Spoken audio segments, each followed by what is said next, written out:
Bismillahirrahmanirrahim. Assalamualaikum warahmatullahi wabarakatuh.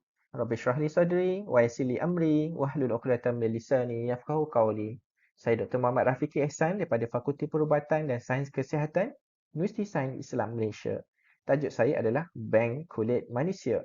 Melihat kepada satu tinjauan dan keperluannya dari sudut perubatan dan bagaimana hukum pelaksanaannya khususnya di Malaysia. Ini adalah gambar saya ketika mana saya mengalami insiden kebakaran dan seluruh muka saya mengalami kebakaran pada tahun 2020 dan saya menggunakan collagen dan kesannya adalah seperti ini dan seperti inilah saya sekarang. Jadi saya melihat kepada keperluan bank kulit manusia ini adalah sangat tinggi khususnya kepada pesakit-pesakit seperti saya. Kalau lihat dari sudut gambar ini, pesakit ini mengalami kebakaran secara menyeluruh di seluruh badan. Jadi saya melihat begitu tinggi keperluan kepada bank kulit manusia khususnya untuk memberikan keperluan perubatan dan memberi kualiti yang lebih baik kepada pesakit. Jadi saya mulakan dengan abstrak. Ini adalah merupakan satu isu contemporary. Ia adalah isu semasa yang perlu diberikan perbahasan pelbagai polemik yang ada untuk memberikan penerangan yang lebih baik kepada masyarakat. Jadi tujuan kajian ini adalah membincangkan berkaitan bank kulit manusia, bagaimana keperluannya khususnya dalam sudut perubatan dan hukum pelaksanaannya di Malaysia. Metodologi ini berasaskan library-based methodology, mengumpulkan data daripada pelbagai sumber, termasuklah buku, laman web dan jurnal. Dan saya melihat penemuan ini menunjukkan bahawa bank kulit manusia ini telah banyak digunakan secara meluas di seluruh luar negara dengan teknologi yang hebat, namun Malaysia agak ketinggalan sedikit dalam membina teknologi ini dan kita masih memerlukan kepakaran yang tinggilah berkaitan bank kulit manusia. Dan kajian ini juga membahaskan tentang perspektif hukum pelaksanaan bank kulit manusia yang telah dibahaskan oleh para fuqaha contemporary. Jadi kesimpulan kepada kajian ini, kami melihat akan adanya keperluan kepada bank kulit manusia ini sekiranya digunakan khususnya dalam bidang perubatan, dimanfaatkan sebaiknya dan teknologi ini perlu dimanfaatkan bagi menjaga maqasid syariah kita khususnya menjaga semua konsep daruriyat, hajat maupun tahsiniat dan daruriyat yang pertama adalah menjaga nyawa. Jadi sebagai pendahuluan, kita melihat bank kulit manusia ni adalah satu keperluan yang mempunyai pelbagai fungsi dari segi pemprosesan, pemeliharaan dan pembekalan alograf kulit manusia bagi merawat kes-kes seperti kes saya seperti tadilah kebakaran melecur khususnya berkaitan kemalangan yang sangat teruk, politrauma. Jadi kulit ini kalau kita lihat ada 3 lapisan. Kita ada 3 lapisan epidermis, dermis dan hypodermis. Dan ketiga lapisan ini mempunyai fungsinya yang tertentu. Dan pada lapisan pertama dan kedua kita lihat adanya saraf di sini. Ada lapisan stratum corneum, lucidum, granulosom, spinosum and basal. Ini adalah lapisan yang pertama dan diikuti lapisan yang kedua dan lapisan ketiga. Dan ketika ini kalau kita lihat berdasarkan lapisan ini kita tahu jika berlaku kebakaran kita ada type 1, type 2, type 3 dan type 4 lah. Jadi kulit adalah daripada spesies yang sama disebut sebagai allograph yang bertindak sebagai pembalut secara biologi sementara untuk menutup kulit, luka kulit yang dalam maupun luaran. Biasanya digunakan untuk kes-kes yang terjejas lah. Jadi cantuman kulit ini dibahagikan kepada beberapa kategori lah berdasarkan komposisi cantuman. Biasanya kita menggunakan split thickness skin graft, hanya skin sahaja kita ambil dan ini terdiri daripada bahagian yang atas tadilah epidermis dan dermis sedikit. Bagaimana untuk full thickness skin graft mengandungi epidermis dan dermis secara penuh lah. Kadang-kadang kita sebut sebagai flat.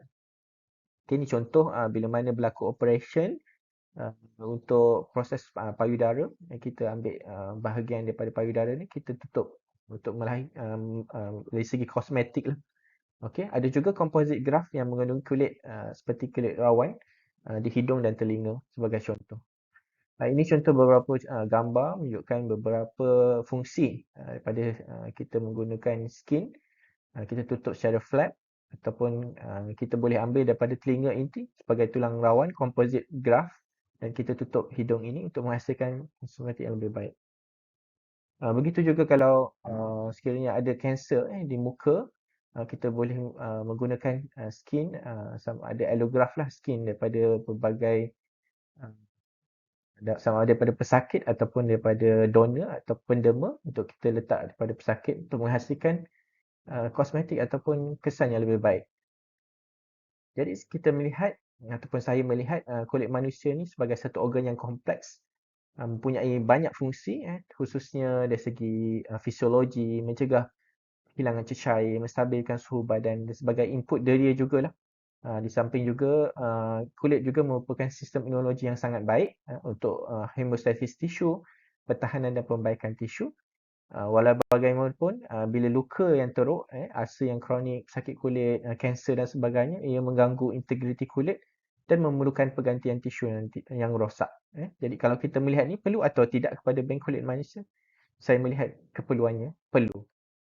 Jadi kalau kita melihat dari segi keperluan perubatan kepada bank kulit manusia ni, pelbagai kelebihan kulit manusia, kita boleh mengurangkan kehilangan air, elektrolit, protein, dapat mencegah kekeringan tisu, menyekat pembiakan bakteria, mengurangkan kesakitan dari segi luka sebab ada saraf di sekitar kulit tersebut, mengurangkan keperluan tenaga, menggalakkan pembaharuan tisu epitelialisasi, menyediakan luka untuk penutupan muktamad definitive closure sebagai satu pemangkin untuk luka ataupun kulit yang lebih baik, dan menyediakan kulit juga untuk mencantumkan epidermis yang sedia ada.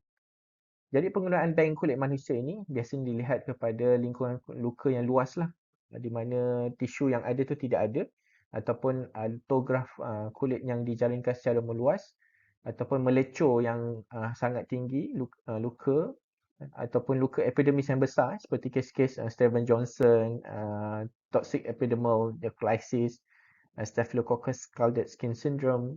Jadi itu juga boleh digunakan untuk sebagai tapak luka sebelum menerima autograf, dan juga sebagai tapak untuk aplikasi keratinocyte selepas itulah. Jadi saya melihat kepada hukum-hukum yang telah sedia ada, banyak pendapat berkaitan bank kulit manusia, tapi saya melihat hukum yang terbaik ataupun hukum yang telah ditarjihkan adalah harus tetapi bersyarat. Yang pertama, syarat pertama, bank tersebut perlu dimiliki oleh pihak kerajaan ataupun badan-badan yang berautoriti sebagai wakil sambil diawasi oleh pihak kerajaan. Yang keduanya, penggunaan kulit manusia mengikut kadar tertentu sahaja melihat kepada keperluan semasa yang diperlukan. Kemudian ketiga, penjagaan bahagian tubuh kulit manusia yang diambil perlu diambil secara teliti lah. Sama ada pesakit itu perlu dikebumikan, kulit yang lebihan tu tidak boleh dibuang secara merata-rata lah sebagai waste product.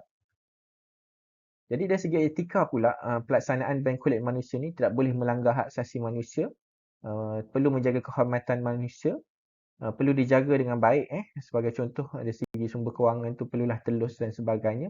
Tidak boleh disalahguna dengan kehidupan manusia seperti menyalahguna janin untuk mendapatkan kulitnya dan disimpan dalam bank.